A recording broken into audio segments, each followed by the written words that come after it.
Se você quer aprender a desenhar super-heróis ou gostava de desenhar e quer recomeçar, vem aprender as minhas técnicas no curso Desenhando Heróis. É um dos cursos mais bem avaliados pelos alunos, são mais de 160 aulas em vídeo, apostilas em PDF e um grupo de suporte ao aluno no Telegram. No curso a gente aborda desde os princípios básicos do desenho até a criação de personagens.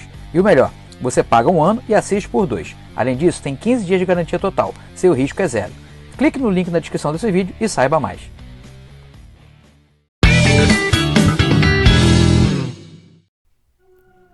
Há 35 anos, chegava às comic shops americanas uma obra completamente diferente no universo do Cruzado Encapuzado. Asilo Arkham, uma séria casa em um sério mundo, de Grant Morrison e Dave McKean. Era uma HQ que continuava a chamada invasão britânica nos quadrinhos americanos de super-heróis, principalmente na DC Comics. Em uma leva de histórias voltadas para o público adulto e abarcando com ênfase as temáticas envolvendo o horror, a ficção científica, a magia e o suspense. Autores como Alan Moore, Neil Gaiman, Jamie Delano, Peter Milligan, Garth Ennis e Warren Ellis, além do próprio Morrison, que em sua infância haviam consumido os quadrinhos estadunidenses, agora devolviam aquelas narrativas embebidas de suas próprias experiências e envoltas em tons mais sombrios, bem diferentes das 4 cores primárias dos quadrinhos mais simples e maniqueístas dos anos 60. Na mesma época, o mundo conheceu obras seminais que até hoje são referenciadas. Watchmen, a desconstrução do super-herói, por Alan Moore e Dave Gibbons, foi lançada em 1986. O Monstro do Pântano, também de Moore, reconstrói completamente a criatura de lodo como um ser elemental bem diferente do personagem original. Sandman, outro caso de releitura que se afasta completamente de sua fonte, foi uma experiência de terror psicológico e magia que conquistou crítica e público. Foi em meio a essa efervescência criativa que Morrison concebe Asilo Arkham, talvez a história mais pesada e perturbadora envolvendo o defensor de Gotham. Originalmente, Morrison pensava em outro artista para ilustrar a história, Brian Boland, outro artista inglês que vinha de uma parceria com Alan Moore em A Piada Mortal, graphic novel extremamente elogiada de Batman e que também tem contornos perturbadores. Foi nela a famosa cena de abuso por parte do Coringa com o comissário Gordon, e a terrível cena onde o palhaço do crime aleija Bárbara Gordon, a Batmoça, fato que deixou consequências no universo DC por anos a fio. Com a recusa de Boland, coube a Dave McKean dar forma ao roteiro de Morrison. O ilustrador, designer, fotógrafo e músico McKean já havia ganhado fama no mercado pela parceria com Neil Gaiman em graphic novels como Sinal e Ruído, Mr. Punch e Violent Cases, além de suas emblemáticas capas para toda a coleção de Sandman. Misturando diversas técnicas como colagem, pintura, fotografia e desenho tradicional, McKean deixou o roteiro de Morrison ainda mais perturbador. É impossível não traçar comparações com o clima de filmes de terror e suspense como Seven, de David Fincher, e O Silêncio dos Inocentes, de 1991, obras que vieram após o lançamento da graphic novel. O curioso é que, para o bem ou para o mal, McKean fez diversas alterações no roteiro de Morrison, algumas vezes à revelia do escritor. No roteiro original, por exemplo, haveria participação de Robin, algo que o desenhista refutou desde cedo, pois achava que não se encaixaria em seu estilo de trabalho. Outra curiosidade: em sua primeira aparição na história, Morrison descreveu Coringa usando os trajes que a cantora Madonna usava no clipe Open Your Heart. A ideia acabou sendo censurada pela DC Comics, com medo que isso acabasse atrapalhando a audiência do filme Batman de Tim Burton, lançado também em 89. Em Asilo Arkham, mais do que simplesmente contar uma história, Morrison e McKean nos convidam a uma experiência visual onde a narrativa em si tem que ser analisada juntamente aos simbolismos presentes no roteiro. O autor de Grant Morrison, The Early Years, Timothy Callahan, reflete. O flashback de Arkham continua descrevendo seu encontro com duas figuras controversas, Aleister Crowley e Carl Jung. Ao fazer referência a esses dois nomes, Morrison está nos dando as chaves para entender Asilo Arkham. Crowley é significativo porque ele criou o tarô de Thoth, ao qual Morrison faz referência continuamente nessa história em quadrinhos, enquanto a teoria psicológica dos arquétipos de Jung depende fortemente da relação entre o que ele chama de Self, a consciência unificada, e a sombra, o lado instintivo e racional da natureza humana. Batman e o Coringa representam fisicamente esses arquétipos, embora o Batman não seja um Self totalmente realizado até o final da história. A princípio, e até que ele alcance a vitória sobre as várias sombras, como personificadas não apenas pelo Coringa, mas também pelos outros vilões, ele é uma mera persona, como o Coringa tão prontamente aponta quando um dos seus presos pede para ver o rosto real do Batman. A máscara é o seu rosto real, diz o Coringa, e eu quero ir muito mais fundo do que isso. A influência de Jung e da psicologia arquetípica em Asilo Arkham.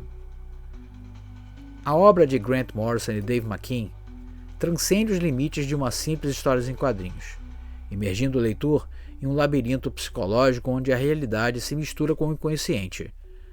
A influência da psicologia junguiana, especialmente dos arquétipos, é evidente em toda a narrativa, contribuindo para a construção de um universo rico em simbolismos e complexidade. Carl Jung, o psicólogo e psiquiatra suíço, desenvolveu a teoria dos arquétipos, padrões universais presentes no inconsciente coletivo da humanidade. Esses arquétipos são representações simbólicas de experiências e ideias comuns a todos os seres humanos, moldando nossa percepção do mundo e influenciando nosso comportamento. Em Asilo Arkham, podemos identificar a presença de diversos arquétipos junguianos. Por exemplo, o sábio. Amadeus Arkham, o fundador do asilo, representa o arquétipo do sábio, buscando desvendar os mistérios da mente humana. No entanto, sua obsessão pela loucura o transforma em uma figura ambígua entre o conhecimento e a insanidade. A sombra. O Coringa, o maior inimigo do Batman e um dos internos mais perigosos de Arkham, encarna o arquétipo da sombra, representando os aspectos mais obscuros e reprimidos da psique humana. Sua loucura e caos representam a destruição e a desordem que se escondem em cada indivíduo. A mãe. O próprio Asilo Arkham pode ser visto como um arquétipo materno, tanto protegendo quanto aprisionando seus internos. A instituição representa um útero simbólico, onde os pacientes são cuidados e, ao mesmo tempo, isolados do mundo exterior. O herói. Batman, apesar de não ser um paciente do asilo, desempenha o papel do herói, buscando resgatar a ordem e a razão em um lugar dominado pela loucura.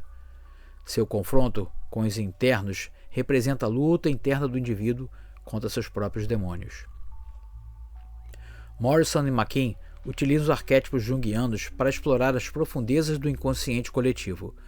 O Asilo Arkham se torna um microcosmo da mente humana, onde os medos, desejos e traumas mais profundos são expostos e ampliados.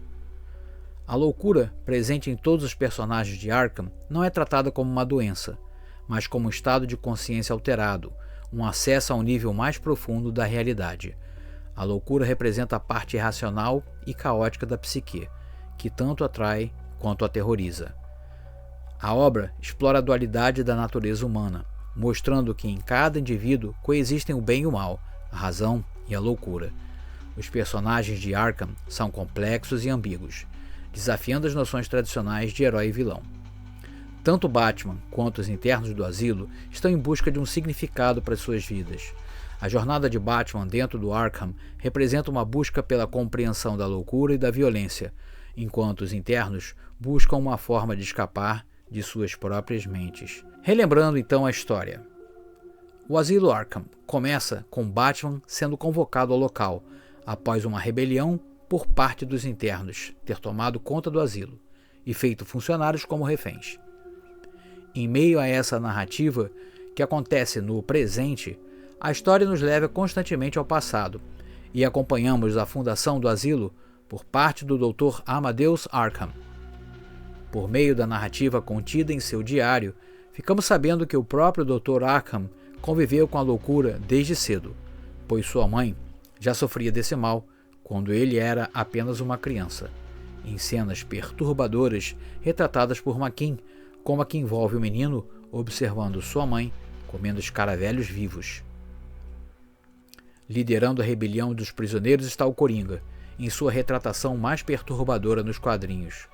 Mais do que um homem fantasiado de palhaço, aqui Coringa parece um verdadeiro monstro, totalmente disforme e caótico.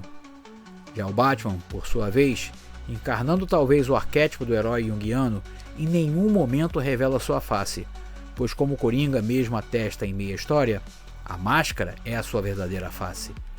Aliás, sob a interação entre o palhaço e o morcego, logo no início de sua missão, ao adentrar no asilo, Batman é apalpado pelo Coringa, uma clara referência a uma relação homoafetiva doentia entre os dois, ao que o cruzado encapuzado range raivosamente: "Tire suas mãos imundas de mim."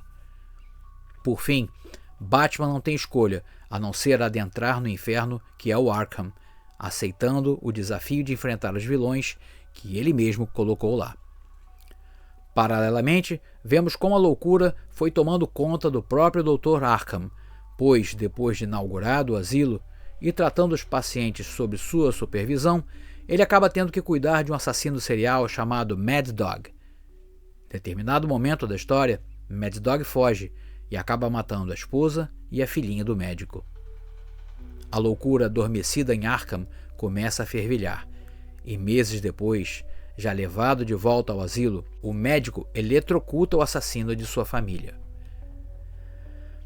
Em sua missão imposta pelo Coringa, um doentio esconde-esconde, Batman deve enfrentar nos tortuosos corredores do asilo os vilões Cara de Barro, Espantalho e Doutor Destino, enquanto encara seus próprios demônios interiores. Afinal, não seria ele mesmo, o Batman, um louco? Como ele mesmo se indaga ao penetrar nas entranhas do Arkham: "Sou eu. É de mim que tenho medo. Medo de que o Coringa esteja certo sobre mim. Às vezes, questiono a racionalidade de minhas ações. Estou com medo que, quando atravessar os portões do asilo, quando eu entrar no Arkham e as portas se fecharem atrás de mim, vai ser como voltar para casa." E diferente de suas missões regulares nas páginas coloridas dos gibis mensais, aqui vemos um Batman atemorizado, vacilante e extremamente violento, não se furtando de quebrar pernas e braços, empalar os inimigos e até mesmo jogar o vilão Doutor Destino escada abaixo em sua cadeira de rodas. Loucura? Talvez. Ao sentir que está perdendo de vez o controle, Batman finca um pedaço de vidro em sua mão, como se a dor fosse um remédio forte o suficiente para tirá-lo das garras da loucura. Com um clima sombrio de pesadelo, Asilo Arkham submete o leitor a fortes doses de violência psicológica e gráfica, permanecendo ainda hoje como uma das histórias mais pesadas com o Cavaleiro das Trevas.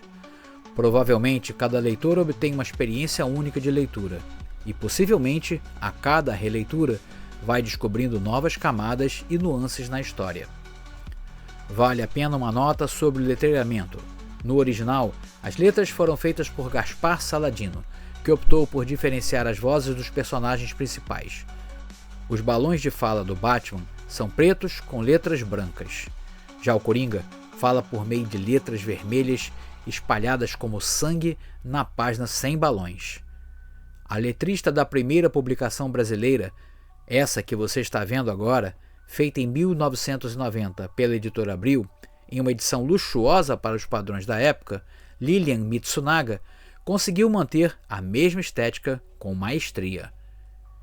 Em 1992, foi publicada uma espécie de continuação não oficial da trama, em uma minissérie chamada Retorno ao Asilo Arkham, escrita por Alan Grant com desenhos de Norm Breyfogle, onde a narrativa se inicia com a retirada dos prisioneiros para uma reforma que deixaria o asilo à prova de fugas.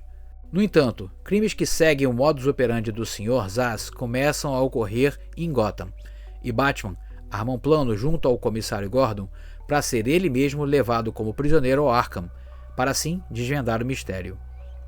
Apesar de ser uma boa história do Batman, fica bem aquém do clima de terror e pesadelo da história original, que deveria permanecer única, sempre envolta em seu simbolismo, sua atmosfera de pesadelo e suas diversas interpretações.